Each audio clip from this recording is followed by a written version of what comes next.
Hi, and welcome to Through the Monocle. Today we are going to be talking about Cowboys and Aliens. Was it torture or a diamond in the rough?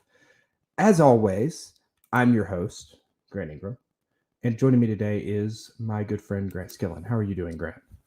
I'm good. We're definitely going to answer the question. We definitely are. Before we get moving on it, though, this is the last of our cycle of space westerns. This is the Rotten movie. It has a 44% Rotten Tomato, as you can see here. 43 audience Yikes. score. Yikes.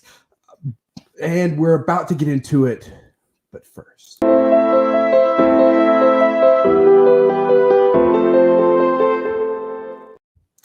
So, let me pitch to you the premise of Cowboys and Aliens.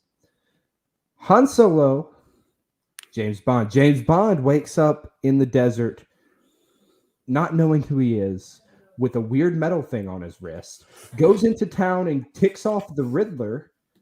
The Riddler shoots somebody, and Han Solo shows up. And then after that, a bunch of aliens. That's Cowboys and Aliens. Sound like a good movie? Yes. I mean, yes. Yes. Oh, you'd be wrong. You would be dead wrong.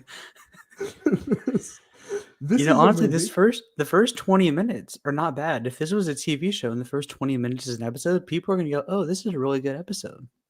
But the thing is, if you called it Cowboys and Aliens and the first 20 minutes was an episode, people would be like, huh, a lot of cowboys, no aliens. If you bring in the aliens right at the end when they're attacking the town, that you could just end it there. That's a solid episode. Ignore the rest of the movie and you've got something good. Yes. We are going to kind of talk freely because, well, this movie is like 12 years old and nobody saw it then. Nobody's going to see it now.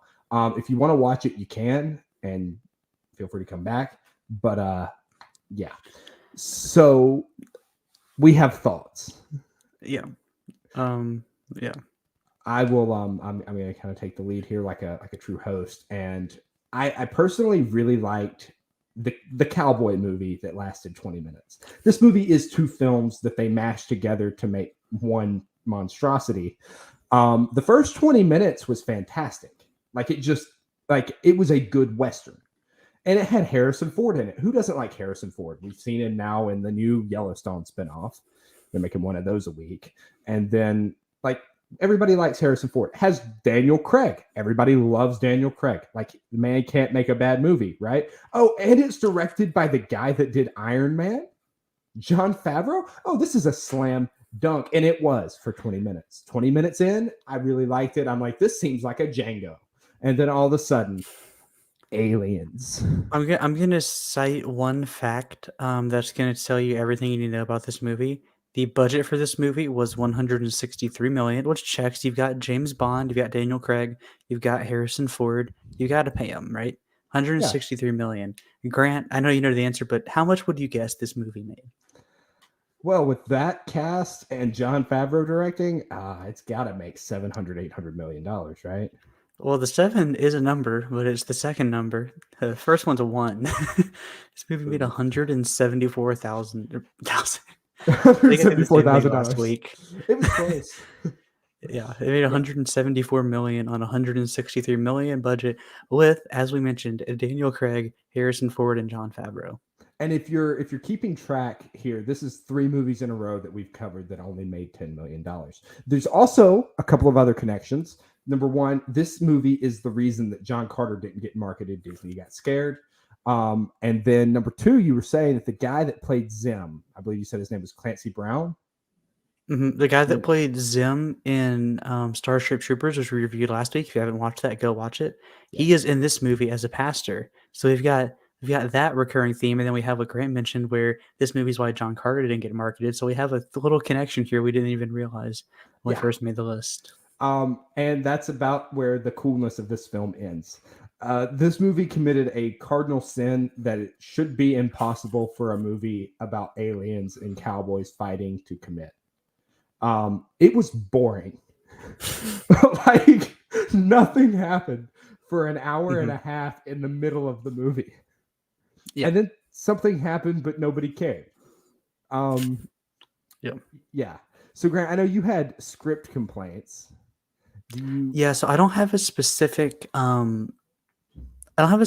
like line, but if you just listen through the movie, just the writing, the dialogue in this movie was like it was written by George Lucas. I don't like Like saying it. prequel trilogy, George Lucas practically wrote the dialogue in this film. Yeah, Um, it's rough. yeah. I don't have, like I said, I don't have a specific line to point to, but if you watch the movie, you might know what I'm talking about. But also, not necessarily script, but some of the sound effects. Like at the beginning, when Daniel Craig is punching a guy, you have this super fake punching noise, which Grant didn't mind, but to me, it's like, this is the best you could have done. Well, it is based off a comic book. I can kind of understand it, but still. So, one of the things you're talking about lines towards the end of the movie, Daniel Craig's character supposedly is like an outlaw. He's wanted. They want $1 million for him. And he's like, "Well, I'm wanted. I'm leaving town." And Harrison Ford says to the doctor, "Hey, I thought Jake died." The doc's like, "Yeah." And Harrison Ford turns to Daniel Craig, who is Jake. I forget Jake's last name, and says, I could use a good Lonergan. Lonergan. That sounds right. Lonergan, something like that. Anyway, and he says, I Lonergan. could use a good man with the cattle. And Daniel Craig says, I'm sure you could. It's like, what? And then they shake hands and the movie ends. I don't know. Mhm. And don't forget the whole reason that Han Solo gets there in the first place is because he hears his son gets imprisoned, and then he's like, "Oh, there's Lonergan. That's the guy that killed one of my cows." Right. Yeah, his son gets in prison for shooting a deputy. And Mhm. then proceeds to tell everyone that he didn't mean to shoot the deputy, and that if they knew who his father was, they wouldn't arrest him for shooting the deputy. Believe it or not, nobody cared. His son, Yeah. by the way, is played by Paul Dano. So if you're keeping track, this is like 3 or 4 Oscar winners we have in this movie at this point. Mhm. And Yep. then Olivia Wilde, who, I mean, at this point in time, was not responsible for the monstrosity that was Don't Worry, Darling. This was, Mhm. I believe, up until then, her worst movie. So I don't know. I could be wrong. It's tough to track retroactively. Anyway, yeah, it's very not great. Yeah.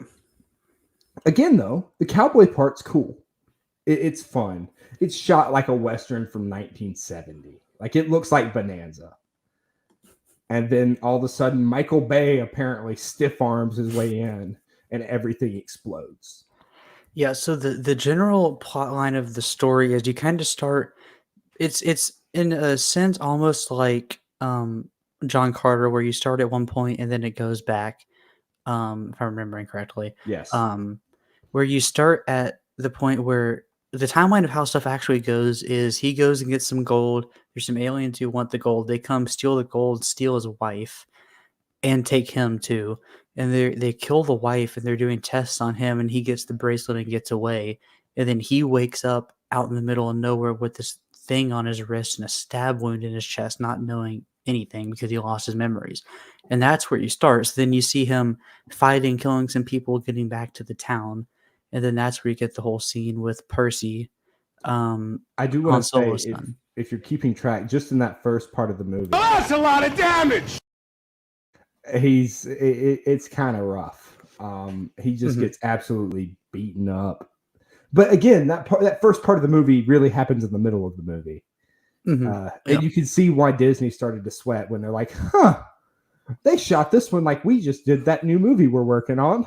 Uh, maybe people don't like this movie." Yeah, and which is honestly kind of a shame because John Carter is actually a good movie overall. and this is not. Um, Mhm. Yeah, I mean, John Carter's not without its issues, we talked about him, but yeah, overall, it's a passable movie. it's enjoyable. You can watch Not it. to enjoyable yet, not to spoil anything, but this has a 44 Rotten Tomatoes for a reason. It's not groundbreaking. That it's got a 44 Rotten Tomatoes, I think a 6 on IMDb, And I mean, to be fair, John Carter was low too. I think John Carter was in the 50s or 60s. I'd have to look, but this is rough. Like this one, I think 44 is like generous. We'll talk about that as we get into it, but this one just hurts. It's just boring. And it's like, how is a movie with so many explosions and guys on horses shooting at each other so boring? It's like, well, I mean, from director to cast, everything was right. Everything should have worked, but it didn't. so what went wrong, Grant? What went wrong? I honestly don't know. I feel like they just tried to do too much and tried to cut stuff that didn't really fit well together, and it just didn't work. And then it got boring, and there was a whole lot in the middle where there's little stuff that goes on, but nothing that really keeps you invested. I can agree with that. My take on it is that they decided to do the cool movie at the beginning with the good story, and they're like, we're gonna really make people invested in this Vondragon character. And then he was expected to be the reason people enjoyed the next 2 hours. They're like 20 minutes in, this is our guy, this is his story. And for some reason, aliens are involved because apparently he was the only person on the planet that had gold. I don't know. Somehow. And so once all the conflict goes away and it becomes about chasing the aliens, that first 20 minutes just does not it does not emotionally prepare you to be chasing aliens. Yeah, You're no, like, not at all. You're like, hell, we're going to be facing, Han Solo. It's going to be about James Bond versus Han Solo, which is a cool movie. Very cool movie. Like it would be good. And then right as you get there and you're like, this will be awesome. Explosions, abductions, and general tomfoolery. And all of a sudden nothing really makes sense anymore, and it continues that way for an hour and a half. Interesting. So do you kind of want to go into some of the production side, because I was just reading a little bit and this is actually pretty interesting. I would love to, because we've touched on essentially what the story is. If you're more interested, go and suffer. Yeah, when Grant said earlier, go and watch it. It's a hard thing to recommend. It's hard to recommend because like we were saying, the first 20 minutes is really good, and then the last hour and a half is just excruciating. This is the movie you recommend to the guy in the office that nobody likes. Like, this is the movie Michael would tell Hey, Toby. Grant, you should go watch.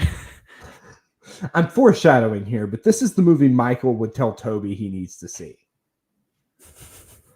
Is it? Yes, it is absolutely it. Like, it's just Nice. awful.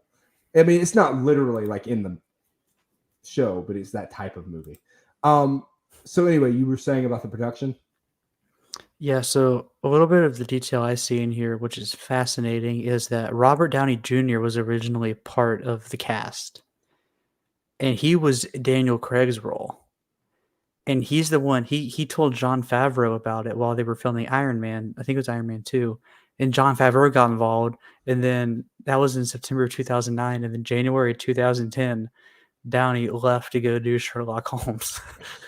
Which was the correct choice. I want to say, though, the character that Daniel Craig played was not Zeke Jackson, which was who Robert Downey Jr. was going to be. That's entirely possible. No, but what I'm saying is they changed the lead character. You're right but like, that's not the character. He was supposed to be a former Army gunslinger, which is interesting because that character doesn't exist in this movie at all. Yeah, that is interesting. Yeah, it's very, very interesting. And then they in April of 2010 they cast Harrison Ford. Favreau said he cast Craig and Ford in the film because they were actors who suited the action adventure roles, so the characters would be less seen as comedic. Which the only thing this movie does, funnily, is how bad it fails. Well, that, and there was one scene we'll talk about in a minute. Like, then they cast Olivia Wilde. Favreau called her character the key to the film, which is cool, except for the fact that I don't know what her character was doing in the movie. So her character was not actually a human. It was from some other planet and disguised itself to look like her to come help the humans to not be killed by the aliens like her planet was. Okay, I'm glad So you she picked that up dies. because I didn't. So she dies like halfway through, and then at the in, like the Native American scene, they like burn her body, and then she like comes back to life in the flame. It's I strange didn't for sure. realize that. Okay, I didn't realize that was her coming back. Okay, so this is a testament to how confusing this movie is. I thought that was Daniel Craig's dead wife coming back to life. Yeah, no, No, yeah. Well, I will say we talked about this a bit off air. The three leading women in this movie look almost exactly the same. Like, I think particularly his wife that was the one that was abducted, and then the one guy who like worked at the bar. I don't know the exact name for his character. Doc. I thought their wives were the same actor until I looked after and realized they weren't. Or Yeah, actors. they look Um, very, very similar. mhm. Which not that, and I mean that sounds bad, but they cast Abigail Spencer as Jake's lost love, who looks very similar to Maria's. I can't pronounce the actress's name properly, Mhm. and then who also looks very similar to Elizabeth Wilde or Olivia Wilde. I mean, in this movie. Now, Wilde is normally like a blonde, or is at least currently a blonde. But for some reason, they decided that all of the women in this movie should have black hair for the sole purpose of making it very tough to distinguish them, I guess. I mean, no offense to anybody out there watching, but it They is just. do they look similar enough where if you just glance, you're like, I don't know which. And the thing is, you're just glancing at this movie because you can't keep your eyes locked on it very long. Yeah. My favorite scene in the whole thing was just because it's bad. My favorite scene was when they got held up by Walton Goggins and the gang. And then Walton Goggins was like, "Hey, Jake, you were always my favorite." And so they agree to join up. And as they're crossing the mountain, that gang gets held up by another gang that they all know each other. It's really quite terrible. I don't really know who wrote that, but whoever wrote that needs to be fired. Whoever who were the writers? Let's see. I'm gonna call some people out here. Let's call them out. And let's figure out what else they did because I'm very interested. So the writers, and again, nothing like against them because I'm sure they're very talented writers. They wrote a Hollywood movie. However, see, it was written by Roberto. I want to say Orsi. Orsi. Okay, so I think Orsi or I think was it Lindelof? Lindelof's written like good things, hasn't he? Yeah, no, Lindelof has written So the actual. first one, Roberto was a producer for Star Trek for a couple of movies. He did Star Trek and then Into Darkness. He was a writer on one of the Transformers movies on Revenge of the Fallen, which is a 5.9 star on IMDb. So actually lower on IMDb than this movie. I want to say just really quickly, Damon Lindelof is attached to this. I don't know how attached to it is. I'm just gonna. I say we quote the people who were mentioned, like as you go about the production, the people who originally wrote it. But Lindelof was the showrunner on a little show called Lost. He knows what he's doing, and he still wrote this. Interesting. Another one of the writers was also did a couple movies with Star Trek. Roberto and Alex. The guy that was hired to write and direct originally was Steve Odekirk. And by the way, this is hilarious. He popped in off, guess what movie? Guess what type of movie this guy was writing and directing beforehand? What? The Nutty Professor 2. Yes, The Nutty Professor 2, subtitled The Clumps, starring Eddie Murphy, who is The Clumps. Eddie Murphy played every character of The Clumps. Yeah. Nice. Another guy on the list, Mark Fergus, was a writer for the first Iron Man movie. That checks. Let's see. There's one more. Let's see. What's he got? He's another one's got Iron Man. A couple of them worked with The Expanse, which is a TV series I've not seen, but seems to be very highly rated on IMDb. So, Yeah. I mean, it looks like some of them have gone on to do some good and some bad stuff. So, Yeah. So I do want to say Oda Kirk was originally hired in 1997. This movie spent 14 years in development. not quite as long as John Carter did, but It's getting there. It's getting there. It's just kind of rough around the edges. I'm gonna be honest. So this time the two that are really credited for writing this were I want to say Alan Kurtzman and Orsi. I want to say they were the two that were and like, Lindelof in 2009, Otsby and Fergus were replaced by Kurtzman, Orsi, and Lindelof. And so they came in and they were the ones who were the last three writers. so they probably didn't write as they probably rewrote Probably, yeah. or polished is what I would guess, because it was a co-write with the two people that got replaced as well. So this movie was written by some people. Mm-hmm. Some people who have went on to write with some good stuff. Yeah. So you've got, so now we're looking, you've got great actors, you've got a great director, you got some pretty decently good writers. And they created their brainchild was the ooze This. from the sewer because it was that crappy. Yeah. So now we will officially answer the question: Cowboys and Aliens, torture, diamond in the rough. Grant. Well, when we originally invaded Afghanistan, we decided to outlaw waterboarding. I don't know if that's true or not, but I'm going to pretend like it is. And so I think what the U.S. military started doing circa 2011 was strapping their prisoners to a chair, force feeding them popcorn, and making them watch Cowboys and Aliens on repeat until they lost their minds.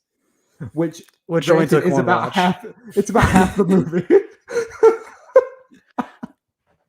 This is torture. Like it's a hate crime. Like the Hague recommends it or recognizes it as a crime against humanity. It's bad. Mm-hmm. Yeah. What about you? I would agree it's torture. Yeah, it is. Whew. It's rough. It's tough to even talk about because I don't know how much of it I actually could pay attention to because it was so rough. So now you want to move into our other criteria, and yes, we do need to rate it. Stay tuned though. After the rating, we'll talk about next month. So, is it rewatchable?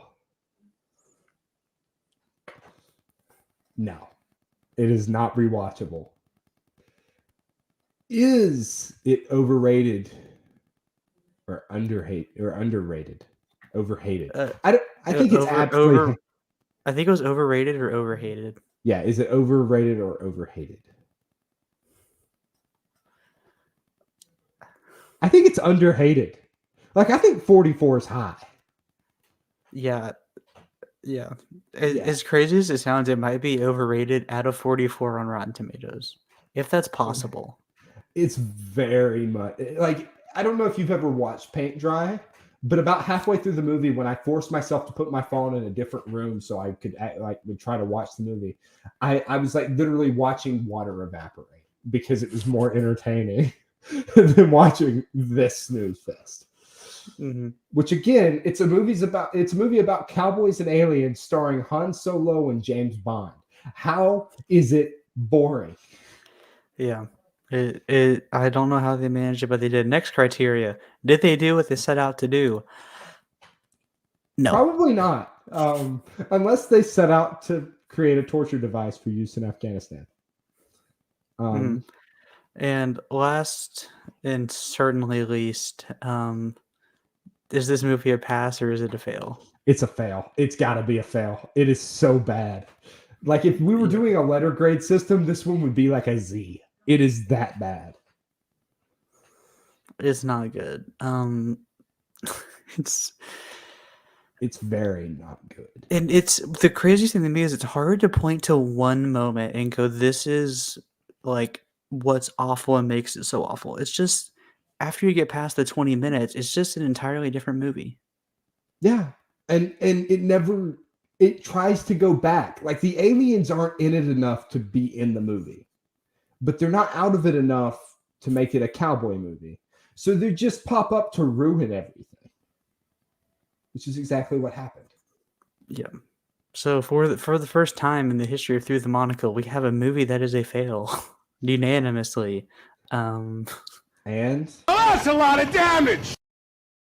yeah, it's kind of tough to fail. Like I don't know if I've ever seen a movie I really disliked as much as I disliked this one. Like I'll sit through some stuff. I will say, to give it credit, I did finish this movie, and I did get further into this movie than Solo.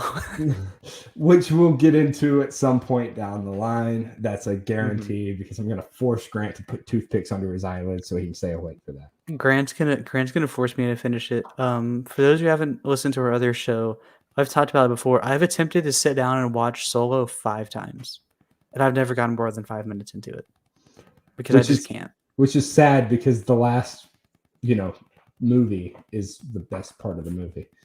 But yeah, so this concludes our first cycle. For those of you wondering what that means, it means that next month we're not going to be talking about cowboys or space cowboys. And after this movie, I'm excited not to. I'm with you. This thing hurt. It was also like crazy violent. Like people were evaporating, and it was PG-13. Like it was odd. It was extremely violent from the beginning too, because you see the wounds right away, and it just doesn't stop. Nope, it doesn't. Anyway, so next month we're going to be talking about Grant. Can I get a drum roll? I don't know if you can hear this now, but it's shaking like mockumentaries. Woo! So, for those of you wondering what a mockumentary is, if you know what a documentary is, it's one of those, but it's mocking. So, first up, we're going to talk about The Office. Now, how are we going to review a TV show in a week? Well, I'm going to force Grant to watch it on a loop.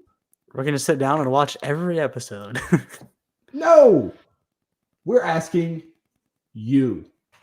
Yes, we need Uncle King. His name is King George the First. Don't worry about it. King George needs you to tell us which episodes of The Office we should watch. Yeah, give us the 3 best or the 3 worst, depending on whatever your opinion on The Office is. Give us some episodes. We'll pick the ones that make the most sense. You can do that in the comments below, or if you follow The Cultured Nerd on Instagram, which you should. That's at The Cultured Nerd. We'll be putting up a poll later this week to figure this out. And then we will watch the episodes and we'll talk about The Office. Then, for our hidden gem, we're going to talk about one of Grant's favorite movies of all time. Grant, take it away. For our hidden gem, we are going to be watching Bernie. From 2011.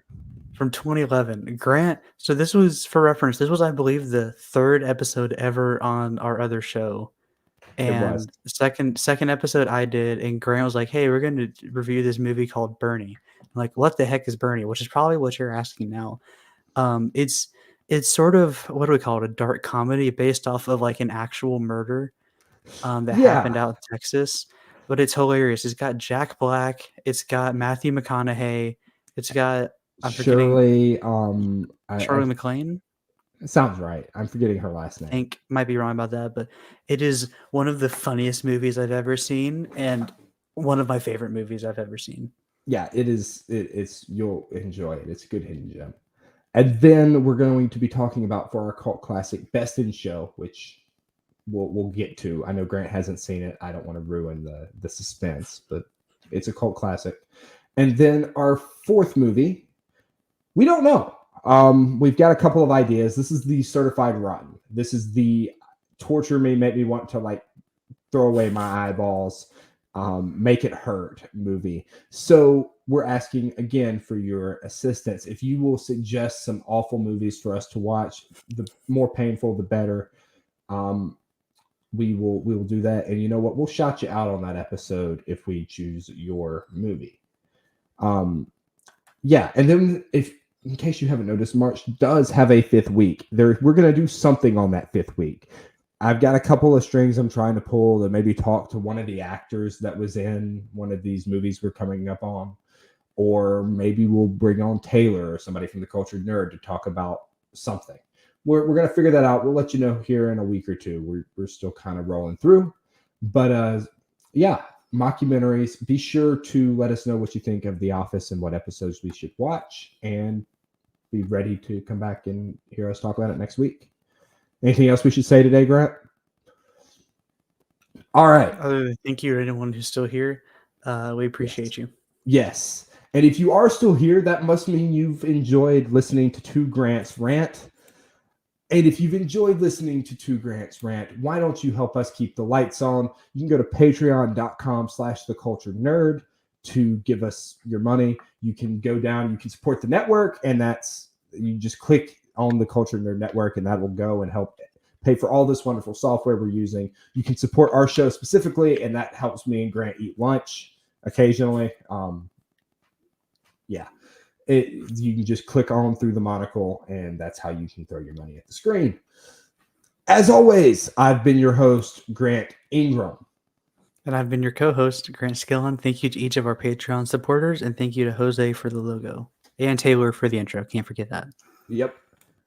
And thank you so much for joining us. Please leave a like and subscribe if you're watching us on YouTube, or if you're not, go to YouTube and leave a like and subscribe.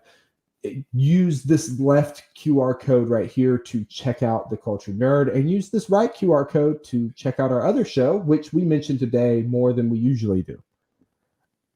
Thank you so much for watching, and we will see you next week when we talk about The Office.